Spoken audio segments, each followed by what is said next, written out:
G'day folks, it's Rob here. This week's video I'll be harvesting that aquaponic ginger behind me there so I can finish off building a little bug-proof house for some brassicas we want to grow this winter. I'll stop yabbering on, flip the camera around and we'll get stuck into it. So this is our little stand of aquaponic ginger we're harvesting today. It's a nice little tuft that's been in there for about a season and a half-ish, and we do have some more over there in the bathtub bed. That bathtub bed is a dual root zone bed. I'll show you those guys later, and we better get this ginger out before it starts to rain. So this ginger actually went in, there's a small section left over from cooking about a season and a half ago, and I just left it in to overwinter last year just to see what would happen, because I've always found ginger plants in particular tend to put on a lot more growth the second season and bulk out a lot more than they did the year before. The one issue that I have had with that is you do get a little bit of rotting from the previous season's ginger rhizomes. Normally I would try and get these sections out all in one piece, but today I think I'm just going to grab individual clumps and pull and hope for the best. Well, there we go. There's some very nice looking sections of rhizome right there. Oh, and it smells awesome as well. Grab this section here. Oh, nope, bit of clay in the sump, sorry catfish. Definitely got deep roots. Come on fellas, see if I can do it in one hit. Oh, almost. Oh wow. That's a nice clump of ginger right there. Obviously, I'm going to have to clean these up a bit to give you a decent look. Wow. Pretty awesome. Over in this corner I found a little basil seedling. Might just pop you back there, fella. That's probably a self-sown one from the deck. Just push those aside a bit. And another basil I've just found intertwined here. I'm planted it out over in this corner. There we go. Hope you survived the transplant, matey. There are a couple of small sections of this rhizome left in here, and I wouldn't be surprised, there's a bit I missed, I wouldn't be surprised if they do pop up next season. There are also a few of these larger roots as well, but they won't shoot new plants. What I'll do is I'll just leave them in there for the compost worms to devour and try and reclaim some of those nutrients. So yeah, I'll stop nattering on.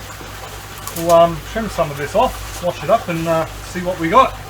Just a quick heads up for you folks who want to learn more about aquaponics. I do have that Backyard Aquaponics Beginner's Guide available. There'll be a link that'll pop up there to a website that tells you a little bit more, and a direct link to purchase the guide down in the description.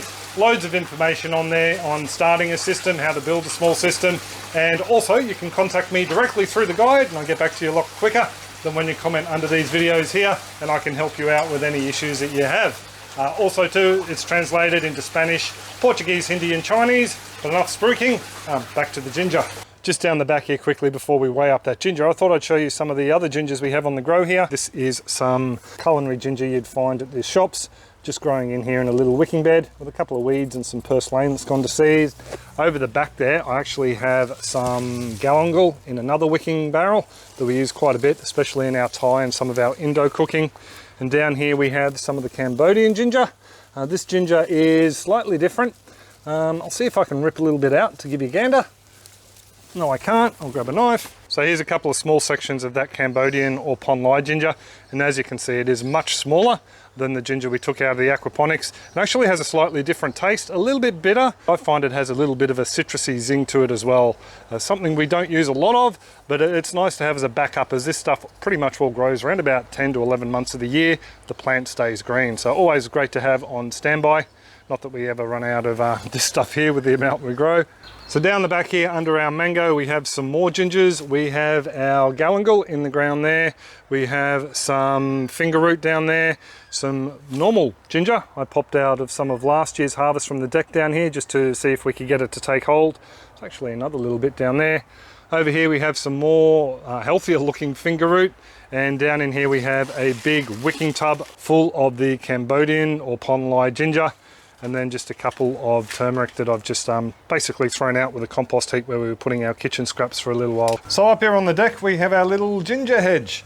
This is made up of sections that we've overwintered, or that last pouch we overwintered from last year.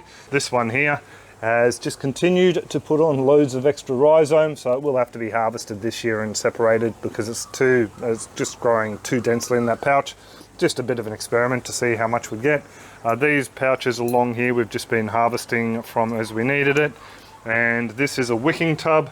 It's basically a little wicking tray with a pouch on top, and it's put on loads of growth as well. Very happy with it.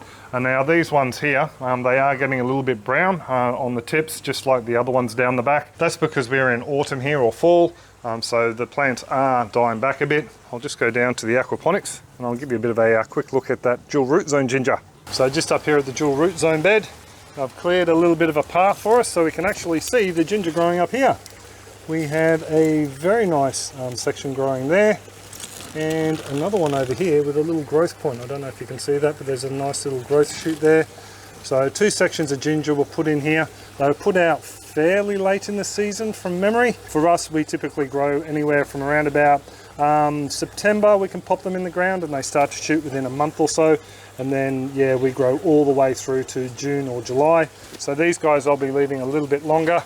I just have to get the stuff out of this bed here, because I want to put on a netting like that one there, so we can protect the brassicas from the cabbage butterfly and such. Just while I'm cleaning this ginger, for you folks interested in learning how to grow your own, I've got a very comprehensive video here on YouTube. A little link will pop up there and down in the description as well, and under that I'll put a growing ginger in aquaponics one, so for you folks who grow in soil as well as aquaponics, and you can suss them out. And this section here has what I believe to be the mother rhizome, just this darker brown right here. Now we're on to the weighing section of the video, the bit that a lot of people like, and hopefully we'll get a decent harvest, keeping in mind that this is a 1.5 years worth of growth, or a season and a half. Oh wow, I just found a little hitchhiker, a little red regular compost worm. So he's been having a bit of a feed on the detritus around the root, I'd say. Pop the rest of it in here, and I think I'm going to end up with around about 2 kilograms or 4 pounds, which would be, you know, 1 kilo for a year's growth is pretty good in my book. And there we go, over 2.5 kilograms, which works out to be that many pounds. So there we go, folks. We'll bring her out into the sun. A bit of an epic aquaponic harvest, if you ask me, for the ginger. Got to be happy with over 2.5 kilograms. Now, a lot of people have asked me, you know, what do we do with all the ginger we harvest, because we do grow quite a bit. I do have a video on that you can check it out. A link will pop up here and there'll be one down in the description. But this lot here, probably about 1/3 of it will be turned into ginger paste to go into the freezer to be used as basically curries and stir fries and things like that. We're going to slice some up this time as well and freeze that as well, just so we can pop it into herbal infusions and cups of tea, and probably give away about 1/3 of it to other people. Main reason is I still have some to harvest, as you saw before, over there, and I have a load on the deck above us. We've had another good year of ginger here, so yeah, something we don't really need to put in the freezer, but it's always handy just to have in there, just to pull out whenever we need it. Just quickly, I was promising to do a fish harvest video this week. We've just been flat out looking after a few people and doing some bits and pieces not associated with aquaponics. So I actually started to feed them again. So we're going to stop feeding them this weekend. Today's Friday. So we'll stop feeding them on Saturday, let them go a week. And yeah, in a week or two's time, there will be a video on harvesting the fish and how I cook it up. And next week, hopefully, fingers crossed, there will be a biofiltration filter video, because a lot of people have been asking me about biofilters or moving bed bioreactors. So I thought I'd do a bit of a breakdown on the one we have here. But anyway, I will pretty much leave it there. Once again, thank you very much to everyone who has purchased the guide. It's been great chatting to you over there and helping you out with all your questions. Thank you very much to everyone who comes and watches the videos, thumbs them up, leaves comments down below and shares them around. I really do appreciate chatting to you guys in the comment section. And finally, thanks to everyone who supports us through our Patreon website, Farm Your Own Yard, and also the YouTube membership program. We really do appreciate the support from you folks, and it keeps me motivated to keep pumping out the content when we get distracted by other bits and pieces going on in life. So anyway, I will pretty much leave it there. I do hope you're all well and happy in your gardens and aquaponics is booming, and I'll catch you next video. Cheers folks, and happy growing.